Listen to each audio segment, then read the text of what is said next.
Exhibit A, $6 million. Bitcoin, untraceable. That is where this case file opens, not with the headline, not with the family name, not with the television anchor, or the missing woman's photograph on 1,000 different thumbnails. It opens with a number, a demand, a financial decision that somebody made before January 31st, 2025, before Nancy Guthrie was ever reported missing, before a single officer arrived at her Savannah home, before the world knew her name. $6 million. Bitcoin, untraceable.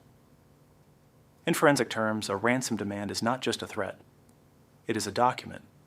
It tells you what the perpetrator knows, what they planned for, and how long they had been thinking about it. And this one tells you something very specific. Bitcoin was chosen because someone understood that traditional currency moves leave a trail. Wire transfers generate records. Cash drops require physical contact. Cryptocurrency, structured correctly, routed through the right wallets, can disappear. The person who submitted this demand knew that. They had thought through the financial architecture of this crime before the crime took place. That is not improvisation. That is preparation. The second thing this demand tells us is who it was aimed at. $6 million is not a round figure pulled from the air. It is a calibrated number. It is the kind of number that someone arrives at after calculating what a specific family can realistically produce under maximum emotional pressure. Not what they'd like to pay, what they can actually move. Savannah Guthrie, Nancy's daughter, one of the most recognized anchors in American television, has a reported net worth in the range of $40 million. $6 million is achievable for her. It is painful, and it is enormous, but it is achievable. And whoever submitted Exhibit A knew that. Scene, pause, hold. Let that land before moving forward. Now, here's what the coverage of this case did with Exhibit A. Almost nothing. Instead, within 48 hours of Nancy Guthrie's disappearance, the public record filled with a different name, a different exhibit, a different story. Tommaso Chioni, Nancy's son-in-law, the Italian musician married to her daughter Annie, became the document everyone wanted to open. His car was impounded, his neighborhood was canvassed, his proximity to the drop-off made him the visible target. And visibility, in this media environment, functions like a verdict. Tommaso Chioni was cleared on February 16, 2025, 16 days into the investigation, by the Chatham County Sheriff's Office, along with all other immediate family members and spouses. That clearance is in the record. We will examine exactly what it means and what it does not mean. But here's what this case file is actually about. While the public record filled itself with Tommaso Chioni's name, while every channel, every thread, every amateur analysis trained its attention on the son-in-law, somebody else in this family was generating no attention at all. No scrutiny, no questions, no coverage, no second look. The exhibit the public never opened. This is the exhibit files. And today we're going to go through the documents. Every investigation produces two parallel records. The first is the official record, what law enforcement documents, tests, and submits into evidence. The second is the public record, what gets reported, amplified, and repeated until it hardens into consensus. In the Nancy Guthrie case, those two records diverged very early, and that divergence is itself an exhibit worth examining. The facts as filed: Nancy Guthrie, 74 years old, was reported missing from her home in Savannah, Georgia on the night of January 31st, 2025. Her daughter Annie, Savannah Guthrie's sister, made the report. Law enforcement engaged quickly. When a missing person is connected to a nationally recognized media figure, the response is fast and it is visible. That is not editorial comment, that is documented practice. Within the first 48 to 72 hours, specific investigative steps were taken and circulated publicly. Tommaso Chioni, who had driven Nancy home that evening, had his vehicle impounded for forensic examination. His neighborhood was canvassed. These steps appeared in reporting in a sequence that to a public audience reads as a progression toward a suspect rather than what it actually was, a standard elimination protocol. Standard elimination protocol means we start with the last known contact and work outward. It does not mean we have evidence. It does not mean we have suspicion beyond baseline. It means we have a process, and we are following it. In a courtroom, that distinction matters enormously. In a news cycle, it disappears. What followed was extensive. True crime channels dissected Tommaso Chioni's background, his Italian heritage, his music career, his marriage to Annie. People contacted mutual acquaintances. One of his bandmates was reportedly harassed. None of it was tethered to a single documented piece of evidence that Tommaso Chioni had committed any crime. Not one. On February 16th, 2025, 16 days in, the Chatham County Sheriff's Office cleared Tommaso Chioni and all other immediate family members and spouses. Cleared. On the official record. What happened next in the public record is instructive. The clearance registered, but the volume of the correction did not match the volume of the original accusation. The Reddit threads remained. The thumbnails stayed up. The consensus that had formed around one name did not dissolve because the sheriff's office issued a statement. Accusation travels faster than correction. That is not a new problem. But it produced something very specific in this case. It produced a sealed narrative, one name inside the frame, everything else outside it. And while the public record continued to process Tommaso Chioni, a cleared man. The rest of the case file sat untouched. In any serious evidentiary review, the first question you ask about a sealed narrative is not whether the subject inside the frame is guilty. The first question is, what got excluded when the frame was drawn? What evidence, what subjects, what lines of inquiry fell outside it, not because they were examined and dismissed, but because the frame was never wide enough to include them? That is the question this file is going to answer. The word cleared carries significant weight in public discourse. It functions as a terminus, an endpoint. The investigation looked. It found nothing. The subject is no longer relevant. That is how most people receive it. That is not how it works. On February 16th, 2025, the Chatham County Sheriff's Office issued a statement confirming that all of Nancy Guthrie's children, their spouses, and immediate family members had been cleared. 16 days into the investigation. Let's put that timeline against what forensic processing actually requires. DNA analysis, standard processing, 4 to 8 weeks minimum genetic genealogy, variable, weeks to months, cell tower data, subpoena plus processing, 1 to 3 weeks financial forensics, ongoing, no fixed timeline. Physical evidence, gloves recovered, not fully processed at time of clearance, the gloves recovered at the scene, a significant piece of physical evidence had not been fully processed when that clearance was announced. That is not speculation. That is the documented timeline of this investigation. What the February 16th clearance most accurately means, in practical investigative language, is this. Based on the information currently available to us, we are not actively pursuing these individuals as primary suspects. It does not mean we have completed every available forensic analysis and permanently eliminated these individuals from all future consideration. Those are not the same statement. They're not even close to the same statement. And the difference between them is the difference between a preliminary review and a definitive finding.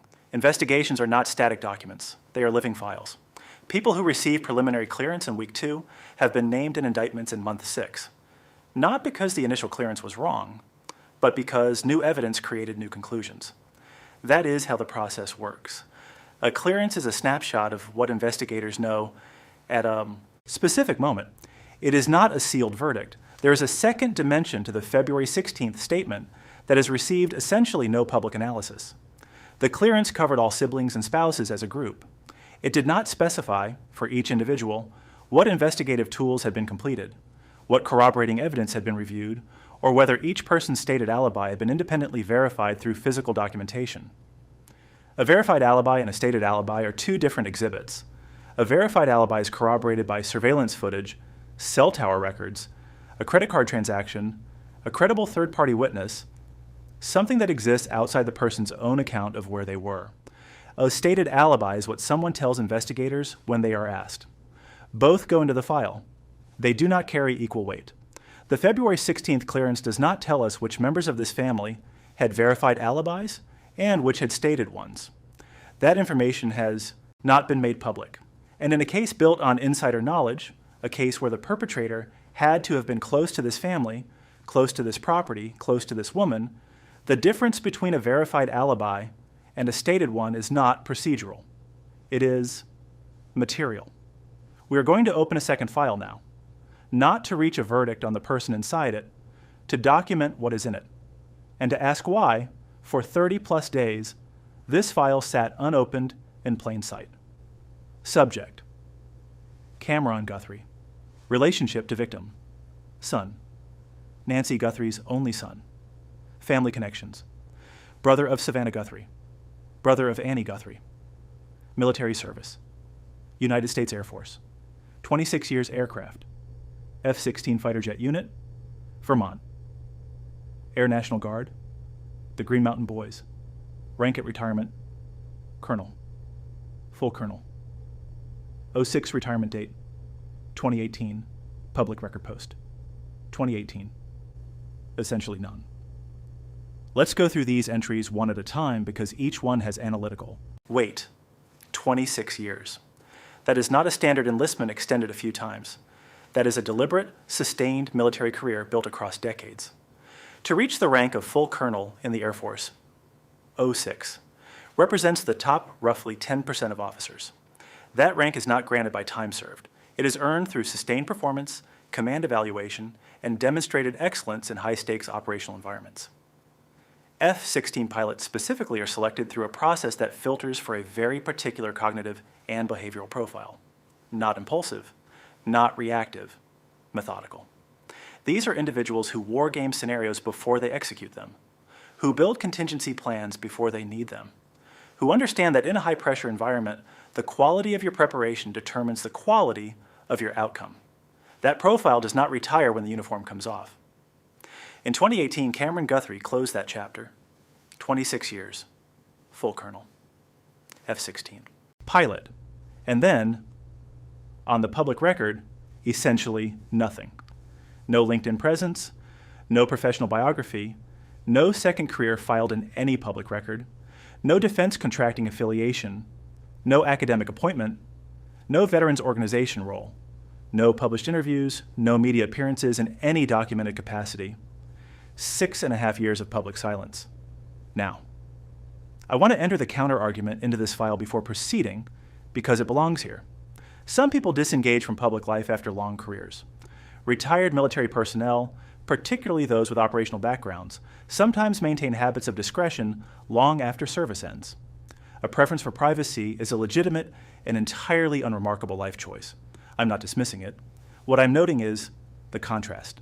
Savannah Guthrie, Camron's sister, is one of the most publicly visible journalists in America.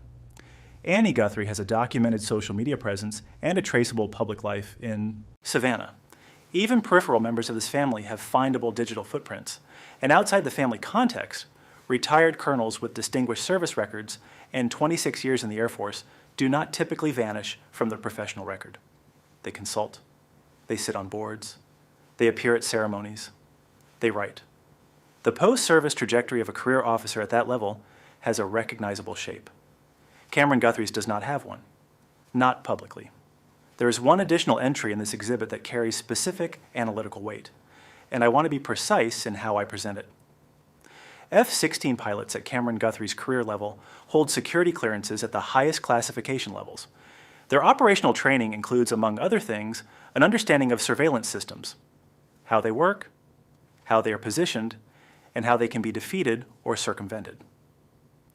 This is not a sinister observation. It is a documented component of operational military training. But in a case where the perpetrator disabled a residential security camera system before the crime took place, that training is a relevant entry in the capability profile of anyone under analytical review. On February 7th, 2025, 1 week into the investigation, the Guthrie family released a coordinated plea video produced in consultation with the FBI. Savannah appeared, Annie appeared, Camron appeared once in that video. A single public appearance. And then based on everything in the documented record, Camron Guthrie stepped back from the public narrative and did not return to it, while Savannah grieved publicly, while Annie was documented at the property, While Tommaso absorbed the full weight of public scrutiny, Camron's participation in the visible record of this case ended after one appearance. This file notes that pattern without drawing a conclusion from it. Patterns are entered into evidence, conclusions are reached at the end. We return now to Exhibit A, because the ransom demand is not just an opening data point, it is a thread that runs through every other exhibit in this file, and it has not been pulled publicly. $6 million. Bitcoin. Let's document what that choice tells us about the person who made it. Cryptocurrency as a ransom vehicle is not selected casually. It requires advanced knowledge of how digital currency transactions work, how wallets are structured, how funds can be moved through layered addresses to obscure their origin, and how eventual conversion to usable currency can be managed without triggering anti-money laundering detection. You cannot make these decisions on the night of a kidnapping. This infrastructure is planned. It is built before the crime, not during it. The person who demanded $6 million in Bitcoin had already thought through how to receive it. That is premeditated financial architecture. It belongs in the record as evidence of advanced planning, not as a separate thread, but as a structural component of how this crime was designed. Now the number itself, $6 million. Where does it come from? Savannah Guthrie, reported net worth, approximately $40 million. Savannah Guthrie, reported annual NBC salary, approximately $8 million. Camron Guthrie, estimated military pension, colonel, 26 years, approximately $90,000 to $100,000 per year. Camron Guthrie, estimated total net worth, approximately $1 million to $3 million. Estimated financial gap, approximately $37 million to $39 million. I want to be exact about what I'm entering into this record and what I am not. A financial gap between siblings is not a motive. Financial disparity is one of the most common features of family relationships in every economic class, and it produces nothing actionable in the overwhelming majority of cases. I am not submitting this data as evidence that Camron Guthrie committed a crime because his sister is wealthier than he is. That inference is not supported, and I'm not making it. What I'm submitting is a more specific question. Who knew that $6 million was the achievable number?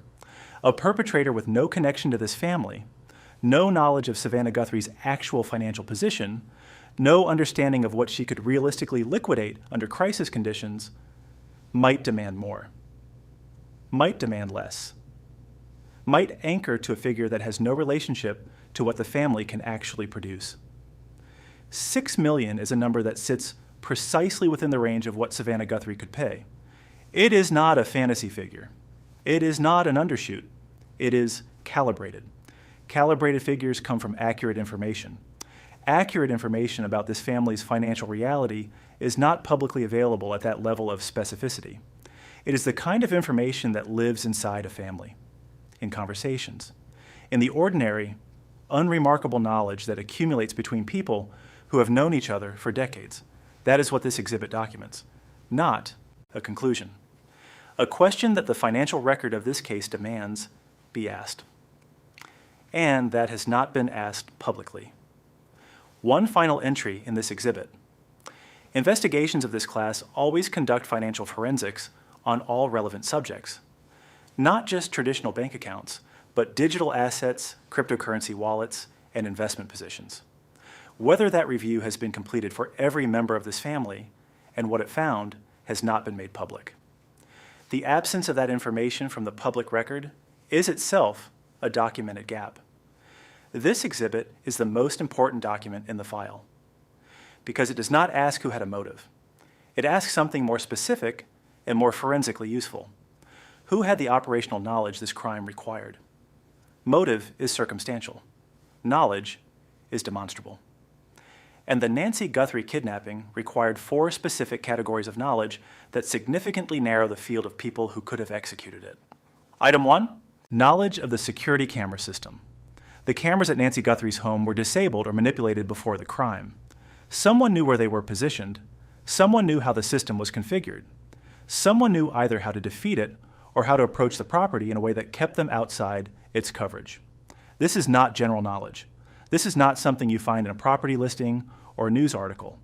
This is operational familiarity with a specific private installation, the kind that comes from being on that property repeatedly, over time, with enough presence to absorb the details. Item 2, knowledge of the property layout.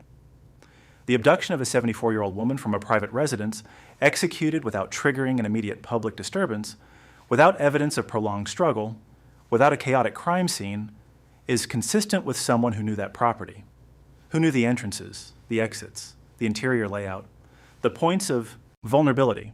You do not operate inside someone's home with that level of efficiency and composure in the dark without having been there before, multiple times, across time.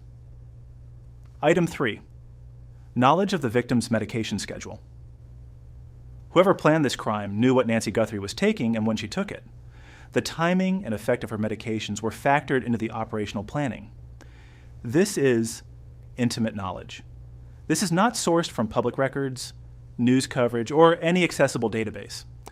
This is the knowledge of someone present in Nancy Guthrie's daily life consistently enough and closely enough to know her medical routine. Former FBI Special Agent Dr. Maureen O'Connor Fox noted publicly in her analysis of this case that the absence of forced entry is consistent with someone the homeowner would have admitted voluntarily, someone with a key, or someone with knowledge of an unsecured access point. That observation narrows the profile further. Item 4, access without forced entry. Nancy Guthrie's door was not forced. There's no documented evidence of a break-in at the point of entry. That means one of 3 scenarios. Nancy opened the door herself, indicating she recognized and trusted whoever was standing on the other side, or the person had a key or access code, or the person knew an entry point that was not secured. Information that requires direct familiarity with the property. In all 3 scenarios, the profile is the same. Someone known to this household, camera system knowledge, property layout familiarity, medication schedule awareness, keyless or voluntary access. Taken individually, any one of these could theoretically be obtained through research or external briefing. But all 4 simultaneously, including the medication schedule, which is not in any public record, do not describe a hired operative working from a briefing document. They describe someone whose relationship to Nancy Guthrie was close enough and long enough to have absorbed all 4 without effort. That is what family members have. Not suspiciously, naturally. The accumulated, ordinary knowledge of decades of proximity. This exhibit does not name a perpetrator. It describes a profile. And the central analytical failure of the public coverage of this case is that this profile was never publicly mapped against every member of this family with equal rigor. One member was mapped exhaustively and cleared. The remaining members were not subjected to the same public analytical scrutiny. That asymmetry is documented, and it is the subject of the next exhibit. In any kidnapping investigation, the alibi review is one of the first documents filed. Where was each person who had proximity to the victim on the night in question? And critically, can that location be verified through evidence that exists independently of the person's own account? We're going to enter each relevant family member into this column now, using only what is in the public record. Savannah Guthrie, New York City, documented, appeared on air. NBC Today Show, morning of February 1st. NYC to Savannah, 900 plus miles. Alibi, verified. Annie Guthrie, Savannah, Georgia. Home with Tommaso Chioni, corroborated by Tommaso's documented drop-off and return. Alibi corroborated. Tommaso Chioni dropped Nancy at her home. Returned to residence shared with Annie. Post-drop-off alibi corroborated by Annie. Cleared February 16th. Alibi documented. Camron Guthrie. Location on the evening of January 31st, 2025. Not publicly documented. Scene pause. 2 full beats. Let the column speak for itself. As of this recording, there is no publicly available reporting that confirms Camron Guthrie's location on the night of January 31st, 2025. Not one article. Not one press conference detail. Not one statement from any source that places him at a specific, documented, independently verifiable location on that night. There are 2 explanations for that absence, and both belong in the record. The first, law enforcement verified his alibi quickly and thoroughly. It was airtight.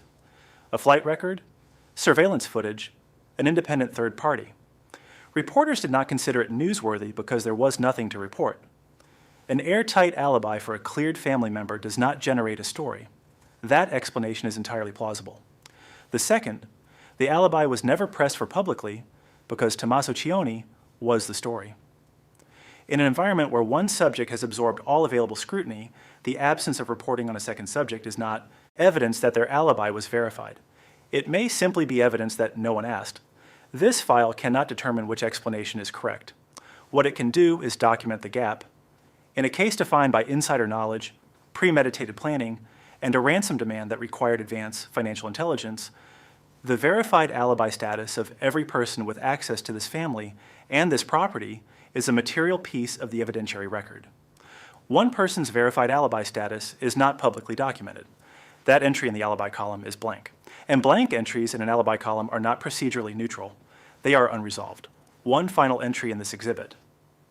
On March 2nd, 2025, day 30 of Nancy Guthrie's disappearance, Savannah flew to Savannah, Georgia. She came with Annie. She came with Tommaso. The three of them walked to Nancy's home and placed yellow flowers outside her door. It was photographed. It was reported on. It was, without question, a deeply human moment. A family standing in front of the house where their mother should have been. I enter this moment into the record not to diminish it, but to note what the documentation shows. Savannah, present. Annie, present. Tommaso, present. Camron Guthrie is not mentioned in any reporting of that day 30 gathering. Not one account places him there. There are innocent explanations. He may have been present off camera. He may have chosen private mourning over public gathering. He may have been unable to travel. The absence from a photograph proves nothing in isolation, but this file notes it, because a pattern is not built from a single data point. It is built from the accumulation of entries in a column, each one individually explainable, each one individually innocuous, that over time begin to point in a consistent direction. The blank alibi.